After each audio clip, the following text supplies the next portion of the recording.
53절 말씀입니다. 예수께서 이르시되 내가 진실로 진실로 너희에게 이르노니 인자의 살을 먹지 아니하고 인자의 피를 마시지 아니하면 너희 속에 생명이 없느니라.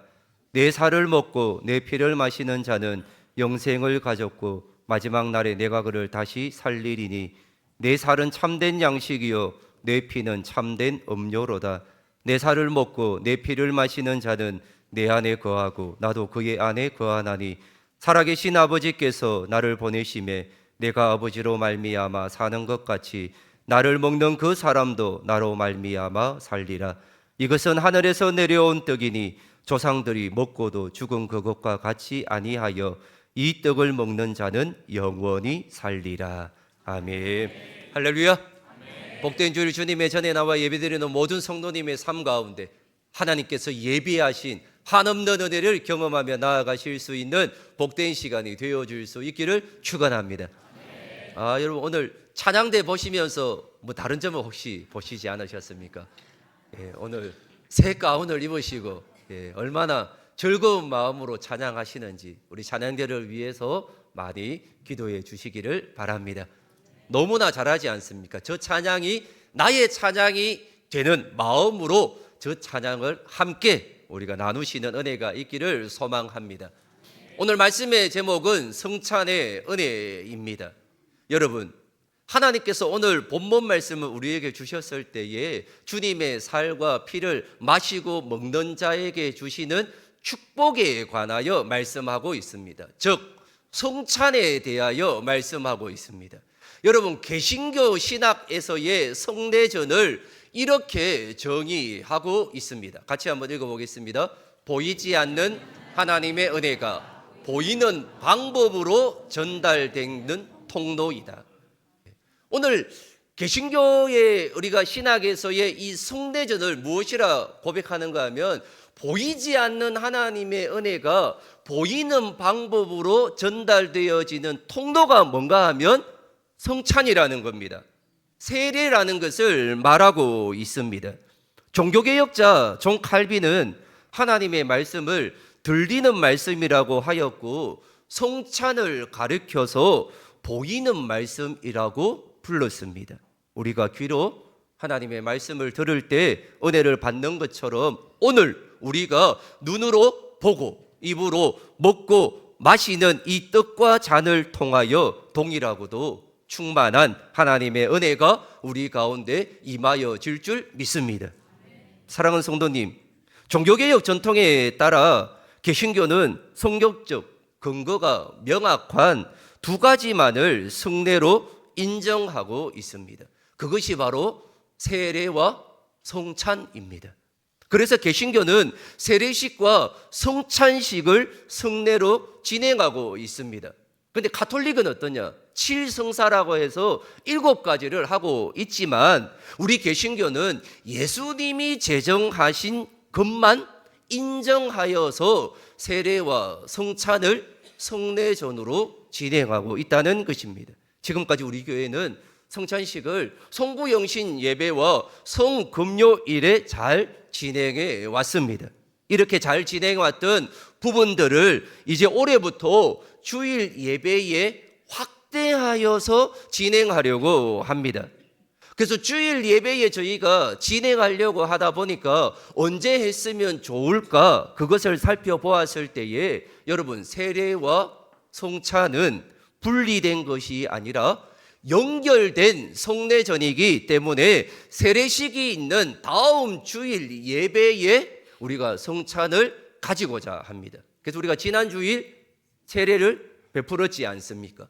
그래서 그 세례 베푼 자가 처음 다가오는 주일에 성찬에 참여하면서 우리도 세례받은 자로서 이 성찬의 의미를 되새기면서 어떤 의미가 있는지 내가 어떤 자세로 이 성찬을 임해야 할 건지를 살펴보실 수 있는 은혜가 있기를 소망합니다. 사랑하는 성도님, 그렇다면 먼저 세례를 잠깐 살펴보겠습니다. 여러분, 세례의 정의를 이렇게 말하고 있습니다. 그리스도와의 연합과 새 생명이라고 말하고 있습니다. 여러분, 세례는 신앙 고백을 한 사람이 공동체에 일원이 되었음을 선포하는 입교 예식입니다. 여러분, 세례의 신앙적 의미는 크게 세 가지 의미가 있습니다. 그 첫 번째 의미가 바로 죄 씻음과 정결의 의미입니다. 한번 따라해 읽겠습니다. 같이 읽겠습니다.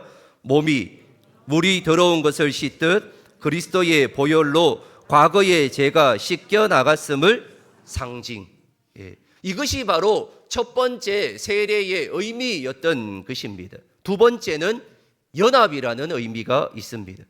그리스도의 죽음과 함께 나의 옛 자아는 어떻게 되었습니까? 죽었습니다. 그리스도의 부활과 함께 새로운 피조물로 우리는 다시 어떻게 되었습니까? 태어났다는 것입니다. 세 번째는 공동체 편입입니다.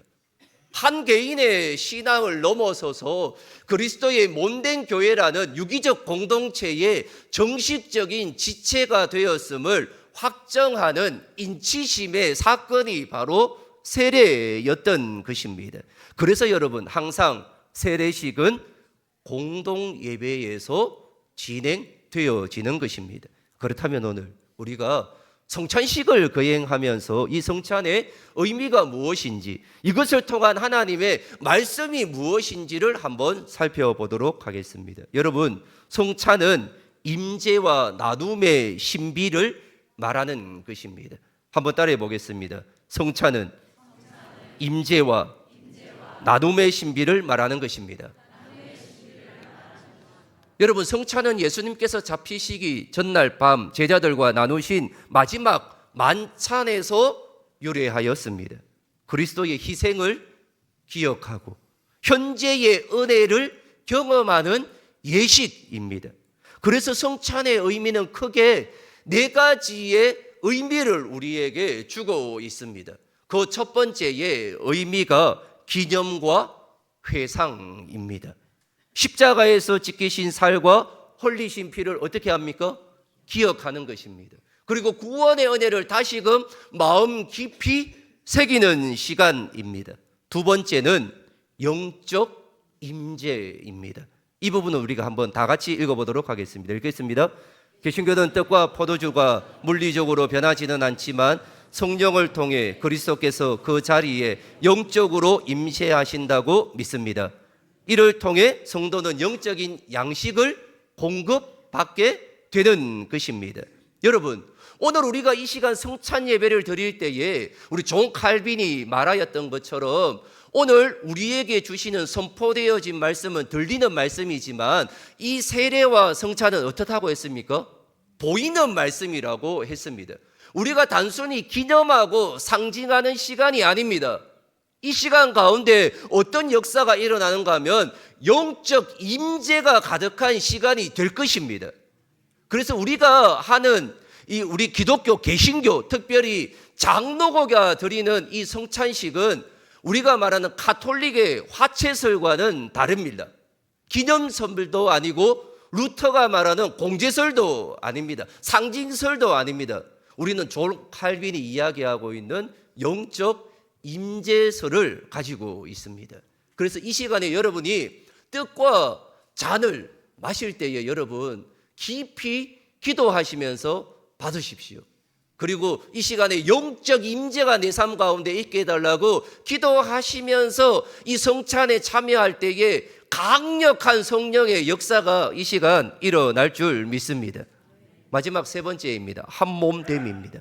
같은 떡과 잔을 나눔으로써 모든 성도가 그리스도 안에서 한 가족이며 형제 자매임을 확인하는 것입니다.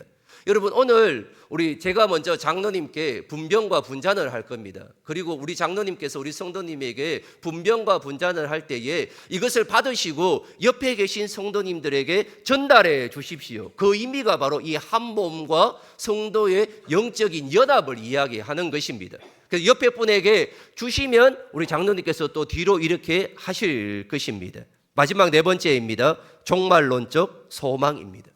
장차 하나님의 나라에서 열릴 어린 양의 혼인잔치를 미리 맛보고 소망하는 의미가 있다는 것입니다. 그렇게 여러분, 성찬 예식은 단순한 형식이나 상징이 아니라 하나님의 약속을 시각적으로 확인하는 시간입니다. 즉 말씀이 귀로 들리는 복음이라면 성례는 눈으로 보이는 복음이라는 것이지요. 따라서 성찬 예식에 참여할 때 다음과 같은 마음가짐이 우리에게 필요합니다. 첫 번째 마음가짐입니다. 회개입니다. 자신을 살피고 거룩한 예식에 참여할 준비를 하는 것입니다. 그래서 우리가 성찬식을 하기 한 주 전에 주보에 광고를 드렸습니다. 그리고 우리가 하고 있는 달력에 보면 오늘이 성찬 예식이 있다라는 것이 공고되어졌습니다. 그러면 우리가 최소한 한 주 전부터 이 성찬 예식을 위하여 나의 마음을 다듬고 나의 몸을 다듬고 준비하셔야 된다는 것입니다. 준비하신 만큼 이 시간에 놀라운 은혜가 나에게 있을 것입니다. 그리고 오늘 떡과 포도주를 받을 때에 바로 먹지 않고 다 같이 받고 난 후에 먹을 것입니다.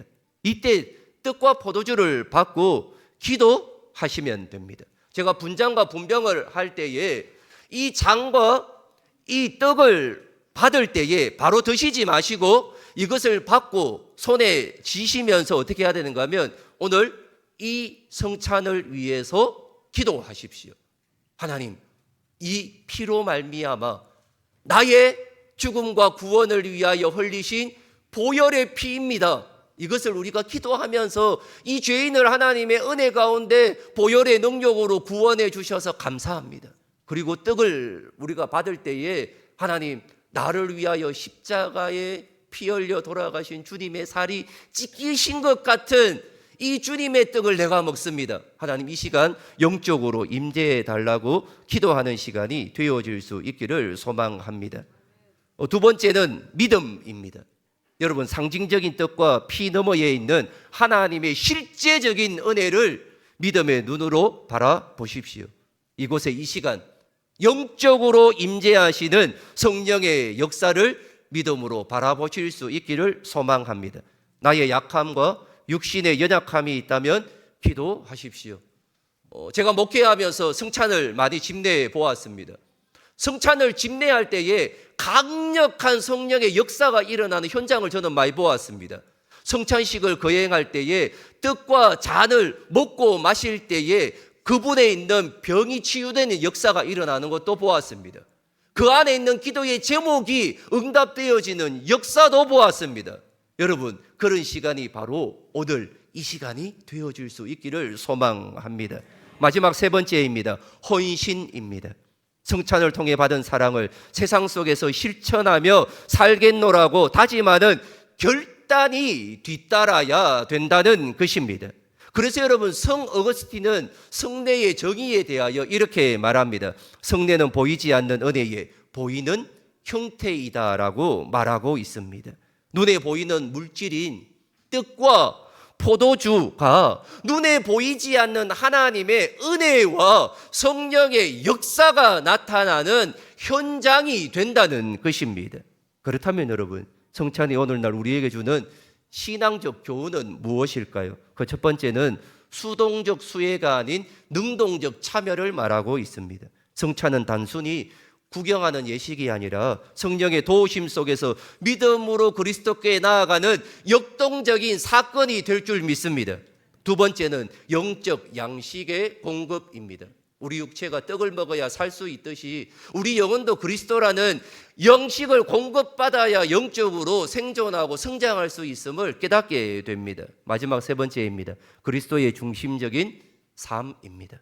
성찬을 통해 신자는 자신의 공로가 아닌 오직 그리스도의 희생과 그분이 주시는 생명에 전적으로 의존하고 있음을 고백하게 되는 것입니다. 그래서 존 칼빈은 성찬에 대하여 이렇게 정의를 하고 있습니다. 성찬의 신비는 설명하기보다는 체험해야 할 신비다라고 말씀하고 있습니다. 여러분, 오늘 이 성찬 예식을 통하여 하나님의 놀라운 영적 임재와 신비를 체험하는 은혜의 시간이 되기를 소망합니다. 정말 오늘 사랑하는 마음으로, 사모하는 마음으로 성찬 예식에 임하십시오. 강력한 영적 체험이 이 시간 일어날 것입니다. 내가 과연 이 떡과 잔을 받을 만한 자격이 있을까? 주저하지 마십시오.